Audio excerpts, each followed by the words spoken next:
President Trump is visibly upset as the purported ceasefire between Israel and Iran collapses. Meanwhile, NATO allies are in a rush to meet new defense demands, and globalist elites are resisting America First policies. Breaking news today. Hello, and welcome to That News Show, where we discuss the latest facts, fakes, and hypocrisy as reported by the legacy media. Let's roll the tape. Fox News reports that President Trump is visibly frustrated. Perhaps it stems from the recent ceasefire between Israel and Iran, which was promptly violated by both parties. Why, you might ask, would the President of the United States, a leader who has significantly bolstered American interests, feel such exasperation? Or it might be the persistent efforts of entrenched interests in globalist elites who previously supported endless wars and open borders and are now undermining substantial progress. Frustration often arises when someone dedicated to national betterment confronts a system designed to resist change. Let's get into this.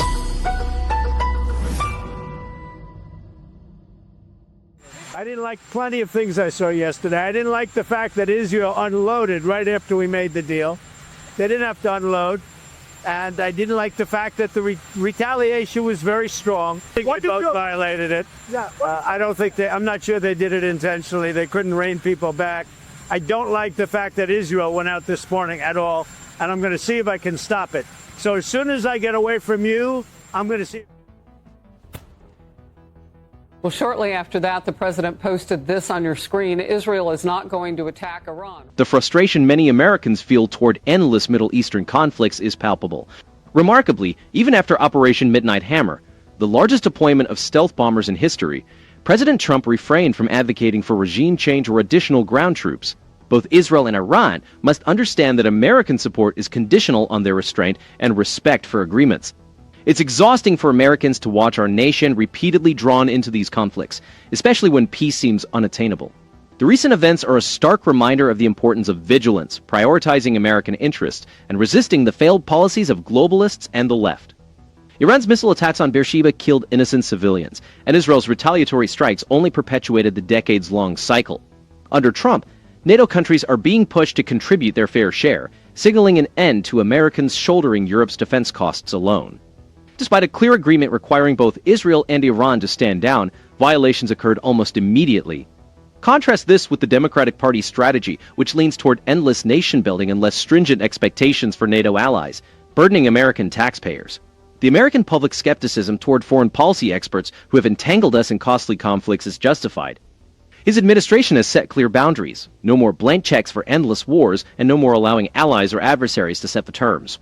His stance is clear: America should defend its interests without becoming entangled in age-old conflicts. Harris, good morning. President Trump's baseline throughout this conflict has been that Israel has no greater friend than the United States. But today he showed that you can still sometimes get four-letter word frustrated with your friends.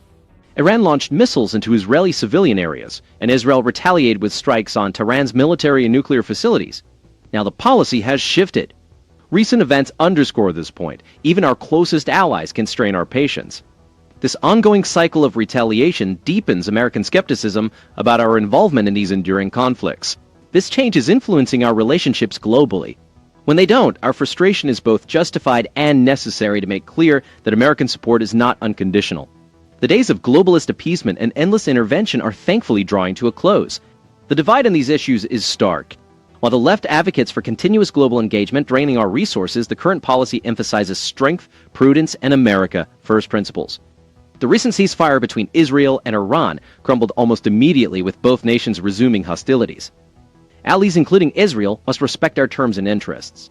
This shift is a victory for American workers and families and corrects decades of bipartisan policy failures. The American public is weary of seeing our leaders entangled in Middle Eastern conflicts that barely touch on our security or prosperity. Despite complaints from countries like Spain and Belgium, the era of American taxpayers shouldering the burden for European defense is ending. After years of underinvestment, NATO allies have agreed to increase their defense spending to 5% of GDP by 2035, a commitment unlikely under previous U.S. leadership. Harris's portrayal of herself as a reliable leader in foreign policy doesn't hold up against the facts. The U.S. is no longer issuing blank checks or letting foreign capitals set our agenda. Previously, the U.S. was seen merely as a funding source for global initiatives and unsuccessful nation-building, while our own borders and communities were neglected. On 3 of Iran's nuclear facilities over the weekend. According to Iran, It was a strong attack, back, so on and so forth. President Trump called Iran's response weak. And one headline says the minimal response was, quote, designed as an off-ramp to conflict with the U.S., end of quote. That was in the Washington Examiner. And the president reiterated the success of Operation Midnight Hammer just this morning. How confident are you in Iran to be completely demolished? I think it's been completely demolished. Iran will never rebuild its nuclear. From there, absolutely not. That place is under rock. That place is demolished. The B-2 pilots did their job. They did it better than anybody could even imagine. Operation Midnight Hammer marks a critical moment, not just in showcasing American military prowess, but also in reshaping our strategy towards Middle Eastern conflicts. Iran's restrained response aimed to avoid escalating tensions with the United States, signaling a clear understanding of the repercussions of further aggression. While Fox News has been effective in critiquing past failures in addressing Iran's nuclear ambitions, it occasionally oversimplifies the complex dynamics of regional alliances and the potential for unintended consequences. This represents a shift from the previous cycles of retaliation that characterized past decades. The precision strikes on Iran's nuclear facilities at Natanz, Fordo, and Isfahan involved over 125 aircraft, including B-2 bombers armed with massive ordnance penetrators, achieving near total destruction of Iran's nuclear infrastructure, a result that surpassed even the most optimistic predictions. Overall, Operation Midnight Hammer exemplifies a military doctrine that emphasizes decisive force and clear objectives without entangling the U.S. in prolonged occupations or nation building. The use of visuals like maps and animated mission breakdowns enhances the storytelling, but a more critical approach to Pentagon briefings would provide a fuller picture. Media coverage, particularly by Fox News, has effectively conveyed the scale and importance of the operation to the American public through detailed satellite imagery, interviews with defense officials, and complete on-the-ground reports. There is an over-reliance on official narratives without adequately addressing the long-term strategic goals and potential risks of mission creep. This approach will ensure that the audience receives a complete understanding of these significant events and their implications for American security and sovereignty. It could improve by scrutinizing claims from foreign entities more rigorously and avoiding the echo of unverified reports. The American public expects tangible outcomes, and this operation has met those expectations. Ambassador, ahead of the NATO summit, what has the president or maybe even your office been hearing from these other countries who will be represented at the NATO summit today about what's happening with the ceasefire? Well, obviously, our allies, like the United States of America and like President Trump, want peace, but we will defend our interests. You know, I think our allies are also realizing that there are certain capabilities only the United States can bring to bear, including flying B-2 bombers halfway around the world from Kansas City, dropping a dozen bunker buster 30,000-pound bombs on an adversary and getting home safely without anybody hardly knowing that we were there in the first place. And I think that is the kind of capabilities our allies want to ally with, and that's why we're going to see history be made tomorrow here at the summit in The Hague for NATO. This shift is catalyzing change across various sectors. This foot-dragging has long undermined the alliance, but the U.S. is now insisting on fairness. Now, with NATO allies committing to increase defense spending to 5% of their GDP by 2035, we're witnessing a necessary course correction.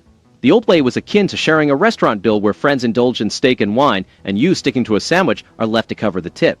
At this NATO summit, the financial implications for American families are stark.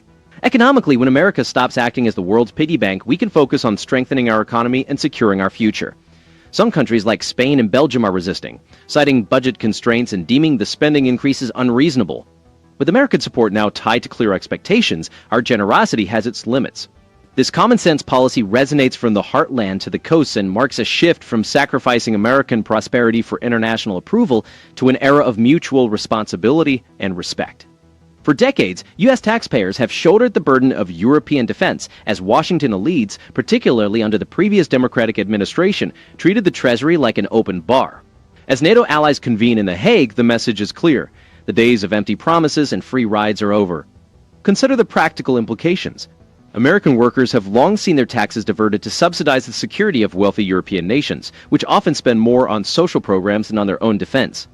Defense contractors and manufacturing hubs in the Midwest and South are experiencing increased demand, leading to more jobs and higher wages for American workers. For U.S. consumers, this could mean less pressure on taxes and inflation, as the burden is no longer ours alone. European governments faced with tough choices are reallocating funds from pet projects and green initiatives to defense, as evidenced by Poland's recent budget adjustments. That's another interesting spin by the news media. Tonight, we see it again.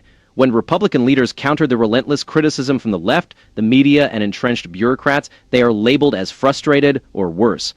After years of witnessing the previous administration, Joe Biden and Kamala Harris might handle everything from border security to the economy, and observing globalist agendas prioritized over American families. Frustration is not only justified but necessary. The real question is, why are they so afraid of American strength? President Trump's policies prioritized our country, which is precisely why the establishment works tirelessly to thwart him. Be sure to comment below. Also, don't forget to like and subscribe. It's all of our jobs to keep them honest. Goodbye.